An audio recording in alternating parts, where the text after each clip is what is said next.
आदर, सम्मान, अभिनंदन, आभार। नमस्ते देवियों सज्जनों, स्वागत है आप सबका आपके अपने चैनल अभिवाणी में और मेरा नाम है अभिषेक शर्मा। फाइनली वो घड़ी आ गई जिसका आप सबको बहुत इंतज़ार था, बहुत प्रतीक्षा थी। कई महीनों से आप इंतज़ार कर रहे थे केबीसी के रजिस्ट्रेशन कब स्टार्ट होंगे और कब हम जो है FFF और हॉट सीट तक जा पाएंगे। तो सोनी लिव ऐप को सबसे पहले आपको डाउनलोड करना है और डाउनलोड है तो प्ले स्टोर में जाके या एप्पल का फ़ोन है तो iOS स्टोर में जाके इस तरीके से चेक कर लीजिएगा। अगर अपडेट होनी होगी तो उसमें ऑप्शन आएगा अपडेट, तो अपडेट कर लीजिए। अपडेट है तो इस तरीके का ऑप्शन आएगा। उसके बाद आप ओपन पर टच करेंगे तो इस तरीके का होम पेज आ जाएगा जो अभी हम देख रहे थे। यहाँ जो है आप कई तरीके से रजिस्ट्रेशन कर सकते हैं। सबसे पहले जो सबसे ऊपर आपको बैनर दिखते हैं यहाँ पर रजिस्टर्ड नाउ है, इससे कर सकते हैं। ये बैनर कभी आपको नहीं दिखता है तो यहाँ आप नीचे देख पा रहे होंगे सीधे हाथ की तरफ नीचे कोने में केबीसी का बैनर है और हरे रंग पे सफ़ेद रंग से लिखा हुआ है केबीसी S15 यानी कि केबीसी का सीज़न 15। और ये भी आपको नहीं मिलता है तो स्लाइड करके नीचे जाइएगा। तीसरा बैनर ये है कौन बनेगा करोड़पति, रजिस्टर्ड नाउ, अमित जी खड़े हुए हैं। और ये भी नहीं दिखता है तो चौथा ये नीचे है new on Sony live registration open watch promo, यहाँ पर जाके कर सकते हैं। और पांचवा और आखिरी ऑप्शन है ये नीचे प्ले अलोंग एंड रजिस्ट्रेशन का, यहाँ पर आप जाके कर सकते हैं।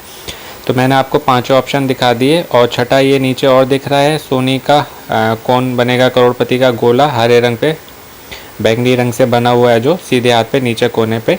तो ये आपके पास 5 या 6 रास्ते हैं। तो अगर आपको बैनर नहीं दिखता है कुछ भी तो परेशान होने की या किसी से भी पूछने की आपको कोई आवश्यकता नहीं है, कोई ज़रूरत नहीं है। आप खुद इस तरीके से करके कर सकते हैं। तो ये 5 से 6 आपके पास हैं। तो जय श्री गणेश बोलते हुए आज 29 अप्रैल शनिवार पहला दिन कौन बनेगा करोड़पति 2023 सीज़न 15 का पहले दिन का क्वेश्चन और उसका आंसर देखते हैं। आप में से बहुत से लोगों ने दे दिया होगा। सिंपल क्वेश्चन होता है, वो इजी कोई भी दे सकता है, लेकिन उनका फोकस रहता है ज़्यादा से ज़्यादा ऑडियंस से कनेक्ट करने का। अब देखिए मैंने केबीसी खोला और केएससी खुल गया। तो ये इस तरीके की टेक्निकल एरर हैं, लोग के साथ होती रहती है, परेशानी होती है। तो आपने खोला उसके बाद आपको यहाँ पर दो अपनी भाषा चुननी है, हिंदी या इंग्लिश। इसमें दो ही होते हैं आपके पास ऑप्शन, वहाँ होता है मराठी या इंग्लिश केएससी में। तो आप जो सी चाहें चुन लीजिए। मैं अपनी संस्कृत सबप्रिय भाषा है मेरी, उसके बाद हिंदी है तो मैं हिंदी चुनूँगा। इस पर टच करके सबमिट कर दिया और उसके बाद रजिस्ट्रेशन करना है आपको।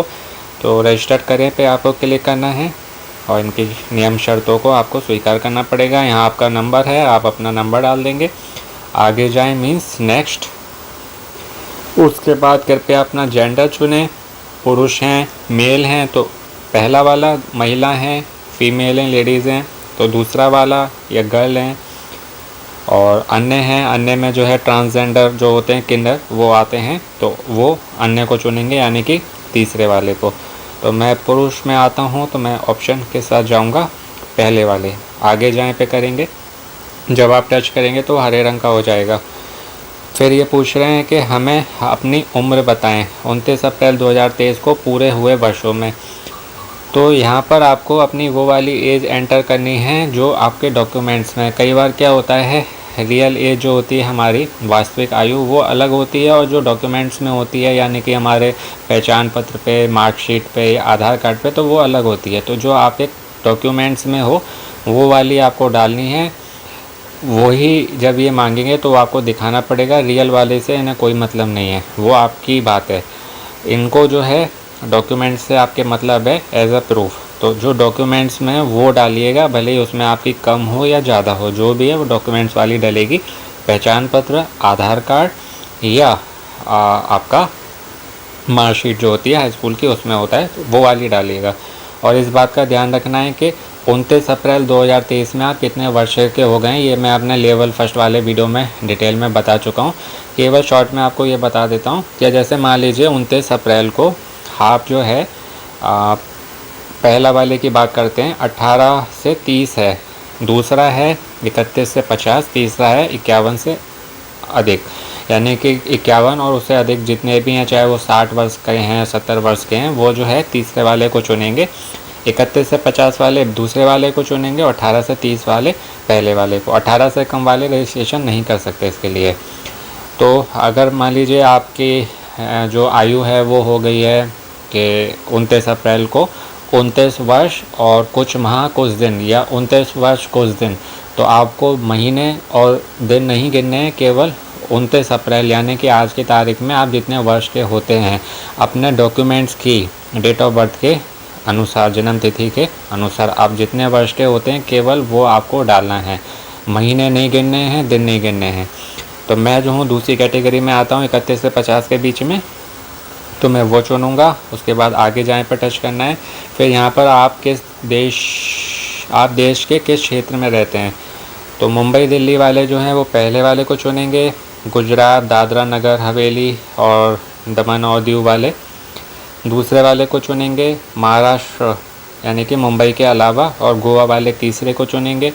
चौथे वाले जो हैं वो पंजाब, हरियाणा, चंडीगढ़, हिमाचल प्रदेश, राजस्थान, जम्मू कश्मीर और लद्दाख, ये वाले जो हैं पाँचवें वाले को चुनिए। ध्यान से सबमिट करना है। यहाँ आपने गड़बड़ी कर दी हड़बड़ी में, जल्दी आंसर देने से मतलब नहीं है। यहाँ पर आपका सही आंसर भी होना चाहिए और बिल्कुल डिटेल्स आपकी करेक्ट होनी चाहिए, क्योंकि इन्हीं गलतियों के कारण व्यक्ति जो है आगे के राउंड में नहीं चुना जाता या डिस्क्वालीफाई हो जाता है या कॉल नहीं आता, फिर वो परेशान होता है क्योंकि उसे अपनी गलती नहीं पता और वो ये लोग बताएंगे नहीं। पढ़ के एक एक चीज़ को करिएगा।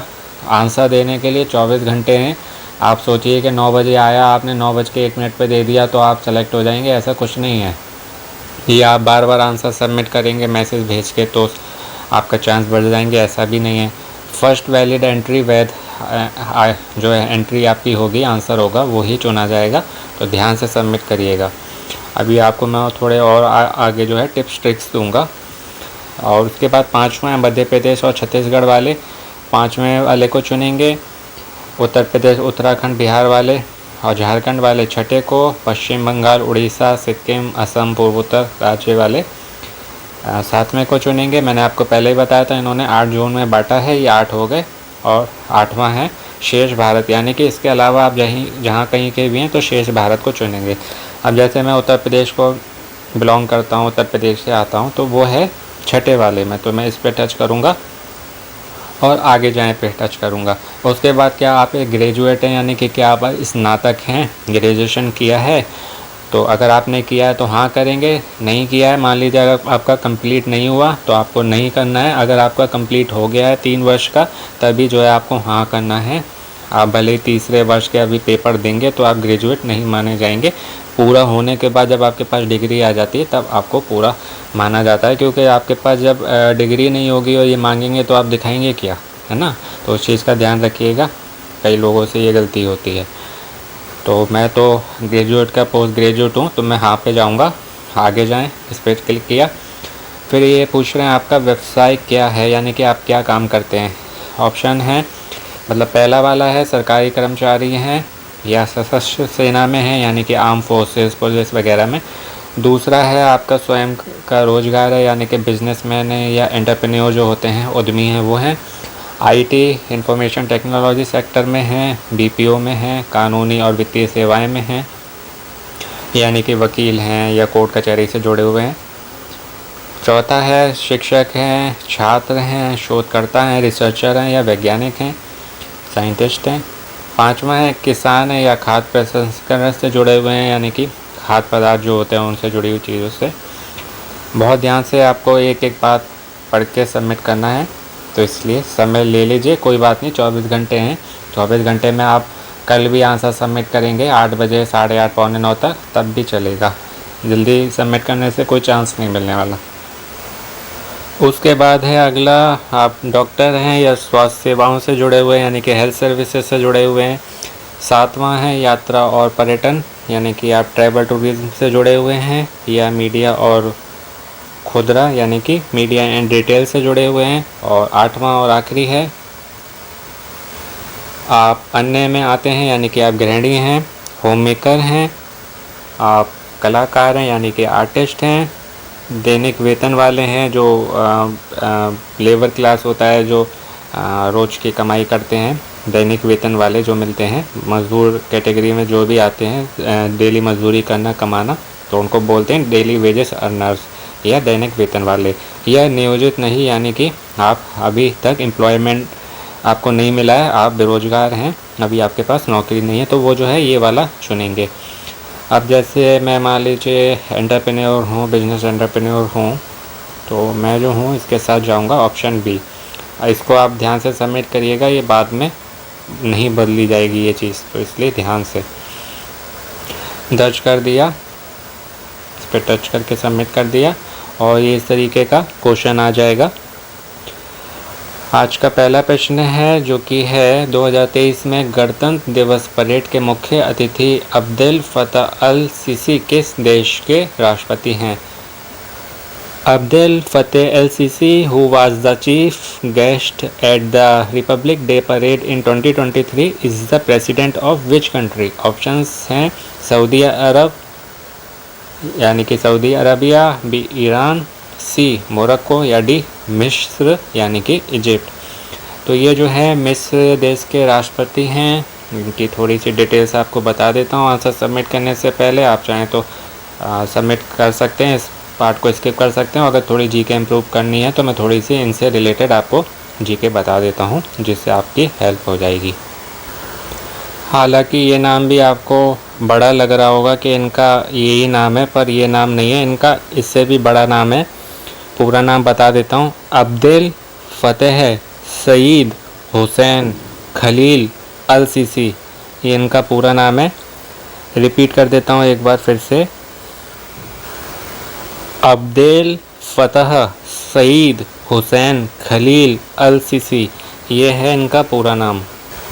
और ये 2014 से मिस्र के राष्ट्रपति हैं। पहली बार 2014 में चुने गए थे, उसके बाद दूसरी बार 2 जून 2018 को दूसरे कार्यकाल के लिए इन्होंने जो है शपथ ग्रहण करी, जिसमें ये 97% मतों से जीते थे या चुने गए थे 2 जून 2018 को। इसके साथ ही 3 दिन के भारत दौरे पर आए थे हमारे प्रधानमंत्री श्री नरेंद्र मोदी जी के निमंत्रण पर, उन्होंने इनको बुलाया था। तो 24, 25, 26 3 दिन के लिए भारत में आए थे ये, और 74वें गणतंत्र दिवस में मुख्य अतिथि के रूप में सम्मिलित हुए थे। हर वर्ष जो है कोई ना कोई विदेश के किसी बड़े प्रधानमंत्री राष्ट्रपति को बुलाते हैं।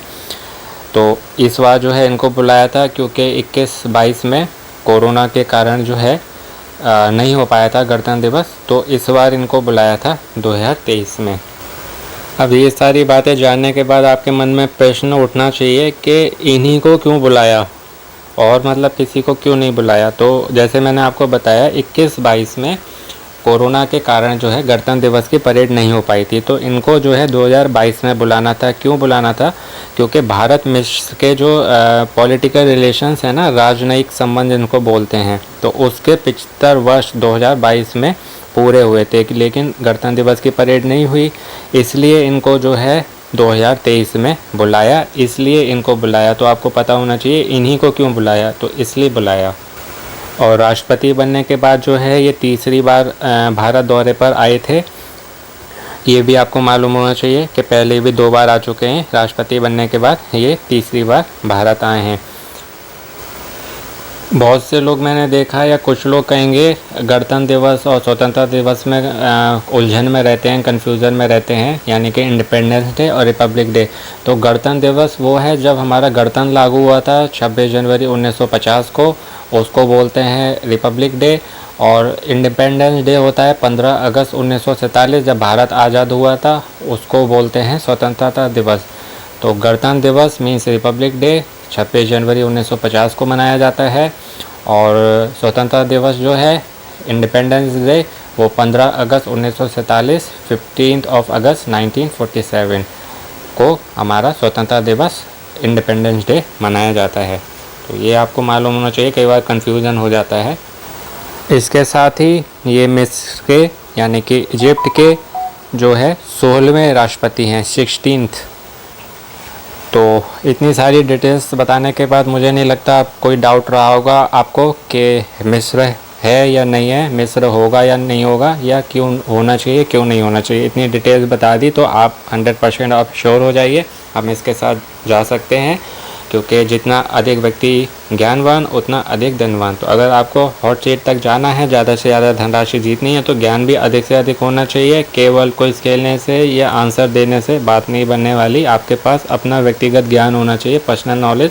क्योंकि कोई भी यूट्यूबर वाला कोई भी आपके साथ नहीं होगा हॉट सीट पर, वहाँ केवल आप और आपका ज्ञान होगा। तो ज्ञान आपके पास होना चाहिए, ज्ञान जहाँ से मिले बटोर लीजिए, पर पहले ज़रा टटोर लीजिए। अमिताभ बच्चन की पिछले वर्ष की टैगलाइन थी, अमित जी ने बोला था सबको पिछले सीज़न में। तो इस बात का विशेष ध्यान रखें, तैयारी करते रहें, पर उसको एक बार खुद भी रीचेक और वेरीफाई कर लें। तो आशा करता हूँ आपको अच्छे से बता पाया होगा। उसके बाद आपको दर्ज कर देना है, यानी कि सबमिट कर देना है, और इस तरीके का आपको बैनर दिखाई देगा कि रजिस्टर करने के लिए धन्यवाद। यदि आप अगले दौर के लिए चुने जाते हैं तो केबीसी की टीम अगले 15 दिनों में आपसे संपर्क करेगी। ये मैंने आपको पहले बता दिया था। और केबीसी के रजिस्ट्रेशन 29 अप्रैल से 15 मई तक चलेंगे, ये भी मैंने आपको बताया था। और इसमें जो है thank you for registering. If shortlisted for the next round, the KBC team will contact you in 15 days. KBC registration from 29th of April to 15th of May. Calling 2 मई से स्टार्ट हो जाएगी, तो ध्यान रखिएगा वैलिड एंट्री हो, पहली सही entry हो। और इसमें मैं कुछ आपको जो कहा था बताऊंगा इम्पोर्टेंट बात, तो वो ये है कि पहले लोग क्या करते थे, पूरे घर वालों के फ़ोन से रजिस्टर्ड करते थे। हालांकि सबके पास अलग स्मार्टफोन है, सब अलग अलग खेल रहे हैं, तो रजिस्ट्रेशन कर रहे हैं, तो उसमें कोई बुराई नहीं है, पर वो सेम उनके नाम होना चाहिए। पहले क्या होता था, मान लीजिए जैसे हमारे परिवार में है, फ़ोन सबके पास है और स्मार्टफोन हमारे पास है, या सब चलाते हैं, तो उनका इंटरेस्ट नहीं है केबीसी में जाने का, केवल हमारा। तो हम सबके फ़ोन से कर देते थे कि जितने ज़्यादा से करेंगे चांसेस ज़्यादा रहेंगे फ़ोन आने का। इस बार इन्होंने क्या कर दी है, ये आप सब लोगों की देख के इन्होंने भी एक उसमें पॉइंट ऐसा डाल दिया कि मान लीजिए आपने अपने सब घर वालों के फ़ोन से किया जिनका केबीसी में कोई इंटरेस्ट नहीं है, केवल आपका है, और आपने अपने फ़ोन से भी किया। अब आपके पास आ गया, नहीं आया फ़ोन, और आपके घर वालों में से किसी के पास आ गया, पर उनके फ़ोन से आपने अपनी आईडी बना के, जो अभी मैंने आपको डिटेल्स बताई, इसमें आपने अपनी डिटेल्स भर के रजिस्ट्रेशन किया है, और उस फ़ोन का सिम है आपके पिताजी के, माताजी के नाम, या आपके घर के जो भी फैमिली मेम्बर हैं, तो आप वैसे ही डिस्क्वालीफाई टर्मिनेट हो जाएंगे। क्योंकि इस बार जो है आपको अपने नंबर का डॉक्यूमेंट देना होगा, प्रूफ देना होगा कि ये सिम जो है आपके ही नाम है।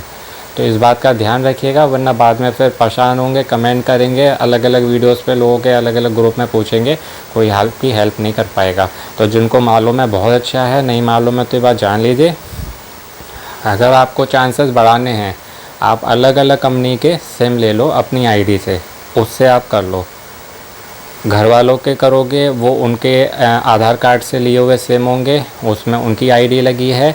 ये आपको डॉक्यूमेंट्स कैसे मिलेंगे, बहुत से कह रहे हैं जैसे पोस्टपेड का तो बिल आता है तो उसमें हमको मिलता है, प्रीपेड में कहाँ से करेंगे। तो आप अपना जो भी मोबाइल ऑपरेटर हैं, जब आप उनसे मांगेंगे कि हमको ऐसा नीड है केबीसी में दिखाना है, तो वो आपको आपकी ईमेल आईडी पे भेज देंगे। वो क्योंकि आपका आधार कार्ड लगा है तो उसमें आपकी डिटेल्स होंगी, केबीसी वाले आपसे मांगेंगे ग्राउंड ऑडिशन के समय, तो वो दिखाना होगा। वरना आप अपने शहर से बहुत दूर शहर में कहीं जाएंगे ऑडिशन देने, और इस कारण से आपको वो डिस्क्वालीफाई करके रिजेक्ट कर से वहीं से घर भेज देंगे। तो मैं नहीं चाहता परेशान हो आप, क्योंकि मैं आपकी परेशानी दूर करने के लिए, आपकी सहायता करने के लिए वीडियो बनाता हूँ, और प्रोफेशनल मैं यूट्यूबर नहीं हूँ, केवल आप लोगों की सहायता के लिए, और केवल सहायता के लिए, और जिनका कोई नहीं है सहायता करने वाला, उनको फोकस में रख के वीडियो बनाता हूँ। मेरा मोटिव बस यही है कि आप लोगों में से ज़्यादा की सहायता कर पाऊँ, हेल्प कर पाऊँ। तो इस बात का आपको विशेष ध्यान रखना है। आपको चांसेस बढ़ाने हैं कॉल आने के, तो आप अपने नंबर से कई सिम ले लो, मतलब अपनी आईडी से कई अलग अलग कंपनी के सिम ले लो, या अलग अलग फ़ोन में डाल के करो। और जो अब तक FFF तक जा चुके हैं तो वो भी जा सकते हैं, ये पहले भी था, हालांकि कुछ लोगों ने कहा था नहीं ऐसा नहीं है, पर इस बार उन्होंने कह दिया कि अगर आप FFF तक भी जा चुके हैं तो फिर भी आप आ सकते हैं, तो कोई नहीं है। मैं जब ग्राउंड ऑडिशन में गया था, वहाँ एक लेडी थी तो वो बता रही थी 6-7 बार मैं पहले भी आ चुकी हूँ। तो आप जो है ग्राउंड रोटेशन कितने भी बार दे सकते हैं। FFF तक गए हैं तब भी दे सकते हैं। अगर आप हॉट सीट तक गए तो चांसेस नहीं रहते। FFF तक गए तब भी दे सकते हैं, ग्राउंड रोटेशन तक गए तब भी दे सकते हैं। तो इस पॉइंट से भी बहुत लोगों की हेल्प होगी, और जो मैंने इससे पहले बताया। तो ये बात ध्यान रखिएगा। घर वाले अपने फ़ोन से कर रहे हैं बहुत अच्छा है, आप उनके फ़ोन से कर रहे हैं अच्छा है, पर जिसके नाम से वो सिम लिया है उन्हीं की आईडी से करिए, और फिर उन्हीं को KBC में जाना पड़ेगा। आप नहीं जा पाएंगे, आप जाएंगे केवल अपने नंबर से जिसमें आपकी आईडी लगी हो। तो विशेष ध्यान रखिएगा, वरना फिर कोई भी आपकी सहायता नहीं कर पाएगा। मैं वो बात नहीं बोलता हूँ जो आपको सुनने में अच्छी लगे, मैं वो बात बोलता हूँ जो आपके लिए अच्छी हो, जिससे आप बाद में आपको कोई परेशानी ना हो, आपको खुशी हो, प्रसन्नता हो। तो इन बातों का ध्यान रखिएगा।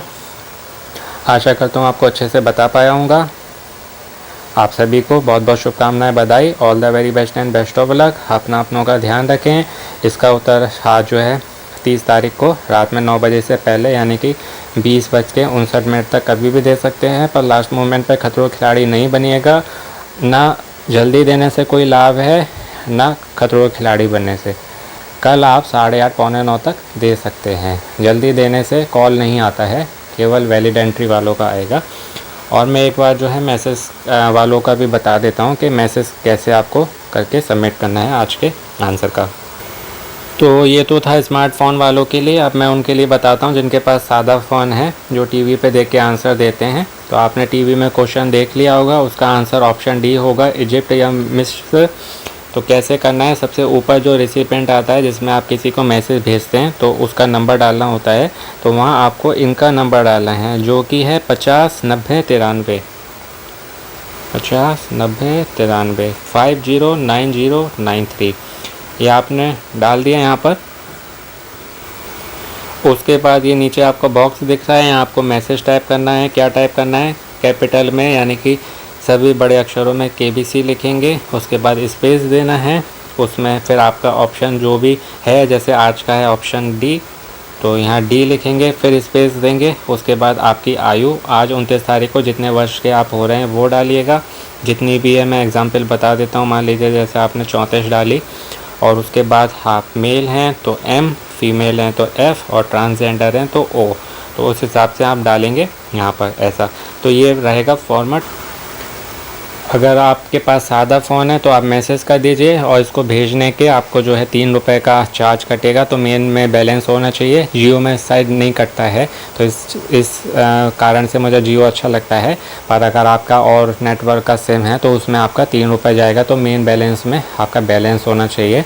तो 20 रुपये 50 100 रुपये उसमें डाल के रखिए, जिससे आप 15 दिन, जो भी अभी रजिस्ट्रेशन चलेंगे 16 दिन, तो आप एक मैसेज भेज सकें। हर मैसेज का 3-3 रुपये के हिसाब से जाएगा। तो मैं नहीं भेज रहा हूँ क्योंकि ये वाला जो है मेरा एयरटेल का सिम है, तो इसमें पैसे कट जाएंगे। और आप चाहें तो मैसेज भेज सकते हैं। सादे फ़ोन वाले तो मैसेज ही भेज पाएंगे। अगर आपका स्मार्टफ़ोन है तो आप सोनी लिप पे भी कर सकते हो, ऐसे मैसेज भी कर सकते हैं। और चांसेस बढ़ाने के लिए आपको क्या करना है वो मैंने बता दिया। उसके बाद सादा फ़ोन वाले जो हैं वो उसको सेंड कर देंगे, इनके पास चला जाएगा, और कुछ देर के बाद, कुछ मिनट या कुछ घंटे में आपको वहाँ से वो मैसेज मिलेगा जो मैंने आपको बताया था कि रजिस्ट्रेशन करने के लिए धन्यवाद। अगर आप सेलेक्ट होते हैं तो 10 से 15 दिन में आपसे संपर्क किया जाएगा। तो ये थी आज के 29 अप्रैल शनिवार के कौन बनेगा करोड़पति 2023 सीजन 15 के क्वेश्चन आंसर और कुछ important points, topic, tips, tricks की बातें। आशा करता हूँ आपको अच्छे से बता पाया होऊंगा। और चैनल पर नए हैं तो सब्सक्राइब करके रखिएगा, घंटी को दबा के सबसे ऊपर वाले ऑल वाले ऑप्शन को चुनिएगा, जिससे आपको सभी वीडियो के नोटिफिकेशन और मुझे आपका सपोर्ट मिलता रहे और आपसे कोई भी इंपॉर्टेंट वीडियो मिस ना हो। और कुछ के वीडियो आपको चैनल पर मिल जाएंगे, विजिट करके देख लीजिए। जो सनी खेला है खेल के लकी ड्रॉ में एंटर कर लीजिए। अपनों का ध्यान रखिएगा। जल्दी मिलते हैं नए वीडियो के साथ। नमस्ते मित्रों, आपका दिनों जीवन शुभ हो। Again all the very best and best of luck friends.